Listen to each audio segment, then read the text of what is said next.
शहर के जाने माने रईस हीराचंद और उनकी पत्नी सुजाता की चमचमाती महंगी कार बंगाल की एक पुरानी बस्ती की सुनसान गली में एक बेरौनक से पुराने मकान के बाहर आकर रुकती है। सुजाता, ये तुम मुझे किस जगह लेकर आई हो? ये तो कोई गरीबों की बस्ती लगती है। यहाँ ऐसा क्या है? हीराचंद की कुछ भी समझ में नहीं आ रहा था कि सुजाता उसे ऐसी अजीब सी जगह क्यों लाई है, जिस मकान में दिन में भी अंधेरा दिख रहा था और धुआं उठ रहा था। आप मेरे साथ अंदर चलिए, सब समझ जाएंगे। यहाँ हमारी हर समस्या का समाधान मिलेगा। सुजाता और हीराचंद आशंकित कदमों से उस मकान में दाखिल होते हैं। तभी उन्हें किसी महिला की बाहरी आवाज सुनाई पड़ती है। चले आओ, चले आओ। हीराचंद ने देखा कि उस मकान के अंदर अंधेरा था। अचानक हीराचंद की निगाह एक कमरे की ओर पड़ी, जिसके अंदर हल्की हल्की सी रोशनी आ रही थी और उस कमरे के अंदर से धुआं उठ रहा था। शायद उस कमरे के अंदर आग जल रही थी। है? ये किसकी आवाज है? यहाँ इतना अंधेरा क्यों है और ये धुआं कैसे उठ रहा है? मेरा तो यहाँ दम घुट रहा है। सुजाता और हीराचंद धीरे धीरे कदमों से उस कमरे के अंदर चले गए। अंदर वाले कमरे में बिखरे बाल वाली एक खूबसूरत सी बूढ़ी औरत सामने जल रही आग में एक मुर्गी की गर्दन काटकर उसका खून गिरा रही थी और मुर्गी का शरीर छटपटा रहा था। ये देखकर सुजाता को उबकाई आने लगी। हीराचंद ने सुजाता की ओर देखकर कहा, तुम ही मुझे यहाँ लेकर आई हो और खुद ही घबरा रही हो। कौन है ये भयानक सी शक्ल वाली औरत और हम यहाँ क्यों आए हैं? अचानक उस औरत ने एक झटके में मुर्गे की गर्दन धड़ से अलग कर दी। ये देखकर सुजाता के मुंह से चीख निकल गई और सेठ हीराचंद भी सहम गया। वो बहुत डरावना नजारा था। ये अघोरा ताई हैं। ये हमें अपनी काली तंत्र विद्या से संतान सुख प्रदान कर सकती हैं। इसलिए मैं आपको यहाँ लेकर आई हूँ। कैसी बात करती हो? जहाँ बड़े से बड़े डॉक्टर सफल नहीं हुए, वहाँ ये मामूली औरत क्या कर लेगी? हीराचंद की बात सुनकर अघोरी ताई ने गुस्से से हीराचंद की ओर देखकर कहा, नादान हीराचंद, काली विद्या में इतनी शक्ति है कि मरे को भी जिंदा कर दे। संतान पैदा कराना कौन सा मुश्किल है? तुम्हें मेरा नाम कैसे पता? क्या तुम सच में हमें संतान सुख दिला सकती हो? तुम जितनी दौलत मांगोगी मिल जाएगी, अगर ये संभव है तो। संतान का नाम सुनते ही हीराचंद की आंखों में चमक आ गई। वह संतान के लिए कुछ भी कर सकता था। तुम लोगों को मुझे एक नवजात शिशु लाकर देना होगा। मैं उस शिशु की बलि चढ़ा दूंगी और फिर वही शिशु तुम्हारे घर में फिर से जन्म लेगा। नवजात शिशु की बलि का नाम सुनते ही सुजाता और हरिचंद डर के मारे सिहर गए, पर उनकी आंखों में उनकी संतान का सपना ज्यादा बड़ा था। वो सब करने को तैयार थे।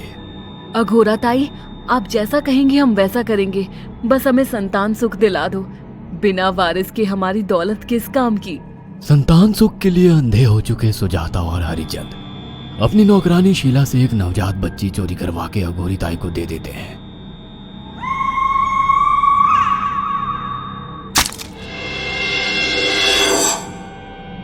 उस शिशु की बलि से सुजाता गर्भवती हो जाती है। देखा आपने अघोरा की तंत्र शक्ति? मुझे उस पर पूरा भरोसा था। चलो चलकर उन्हें धन्यवाद कहते हैं।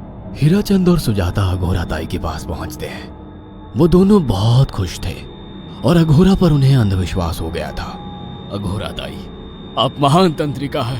आपने वो चमत्कार कर दिखाया जो बड़े बड़े डॉक्टर नहीं कर सके। ये काली विद्या है बेटा।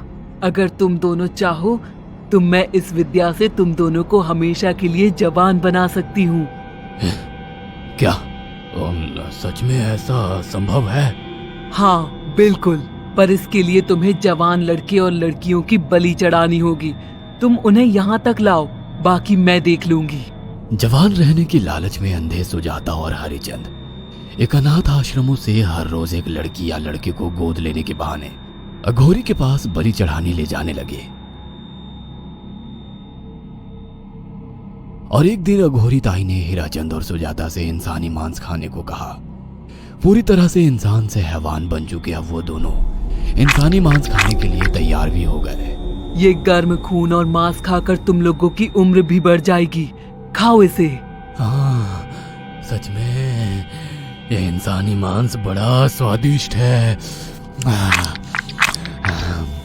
अघोरा ने अपनी बातों में फंसाकर सुजाता और हरिचंद को नरभक्षी बना दिया था।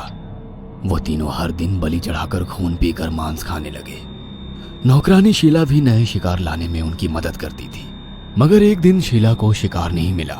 मेम साहब, आज एक भी शिकार हाथ नहीं लगा और मैं बहुत थक गई हूँ और घर जाकर थोड़ा आराम करना चाहती हूँ।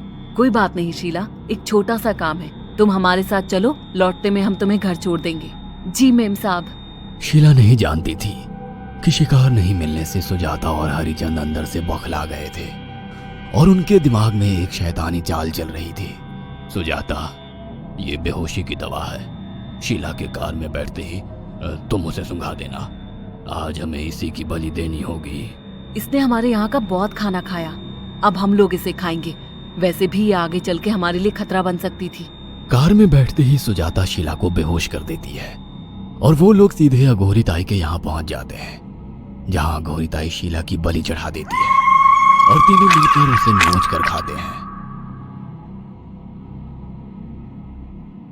अघोरी ताई, हमको बलि चढ़ाते हुए पूरा 1 साल हो गया है। हमारा बेटा भी साल भर का हो चुका है। अब और कितनी बलि देनी होगी? बस एक आखिरी क्रिया और बची है, उसके बाद तुम दोनों हमेशा के लिए जवान हो जाओगे। कैसी क्रिया अघोरा ताई? 3 दिन बाद सूर्य ग्रहण है, हमें पास के घने जंगल में एक विशेष क्रिया करनी होगी। उसके बाद तुम लोग कभी बूढ़े नहीं होगे। कितना अच्छा होगा, हम हमेशा जवान रहेंगे और सालों साल तक अपनी दौलत से ऐश करेंगे। हाँ, सच कहा। अघोरा ताई ने हमारे हर सपने पूरे कर दिए। 3 दिन बाद बंगाल के बियाबान जंगल में कोहरे और ओस से भीगे पेड़ों के बीच एक घने बरगद की बेलों पर कटे इंसानी सिर लटक रहे थे, जिसमें से खून टपक रहा था। काले जादू का सामान भी रखा था। कितनी भयानक जगह है ये, हर तरफ कटे हुए सर लटक रहे हैं। थोड़ी देर में सब समझ जाओगे, बैठ जाओ और मेरे साथ ये मंत्र दोहराओ। अघोरा, ये किन लोगों की कटी हुई गर्दनें हैं? आप यहाँ क्या करने वाली हो? हीराचंद की बात सुनकर अघोरा जोर जोर से हंसने लगी और उसने एक शैतानी हंसी हंसते हुए हीराचंद की ओर देखकर कहा, तुम जैसे ही लोगों ने अपनी इच्छाओं को पूरा करने के लिए इन लोगों की बलि चढ़वाई है और फायदा उठाया है। अब तुम दोनों आंखें बंद करके यहाँ बैठ जाओ और मेरे साथ मंत्रों को दोहराते जाओ।